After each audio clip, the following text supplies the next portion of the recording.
I low-key think Spider-Man is one of the most influential characters of all time, and I think it also is one of the more influential superhero characters in One Piece. Like, for example, they both lost someone great to them. Peter lost his uncle. Luffy lost his brother. And those both great losses taught him a valuable lesson that he had to use later in life while dealing with their ambition. They're both best friends with a blonde dude that can manipulate fire that they view as a brother. While Sabo's more level-headed, we all know Johnny Storm's a dickhead, like the yin to their yang, because Sabo's the yin to Luffy's yang, and Johnny's the yin to Peter's yang.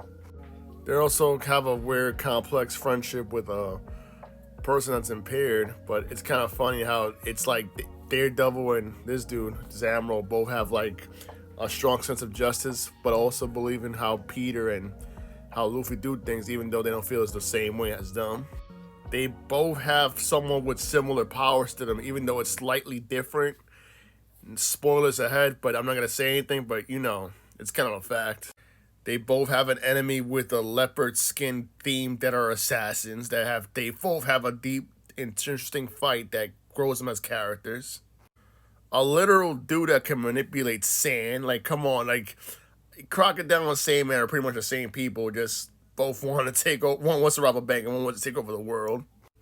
Nami's pretty much if you mix like Black Cat and Mary Jane, because like Black Cat, she does steal anything she has her hands in, and like Mary Jane, she's like a sort of redhead, and they both have a very interesting dynamic with the main protagonist. So you can get me on how you want, but I feel like these two characters are pretty much a fusion to Nami. Then you got these two electrical guys who think they're gods in respective verses. Like Electro is like one of those annoying freaking Spider-Man villains that I don't even think he's human anymore, and Anil thinks he's a god, and now he's in the moon with the fucking robots. And they both have a very weird rivalry with their fucking antagonists, so it's kind of interesting.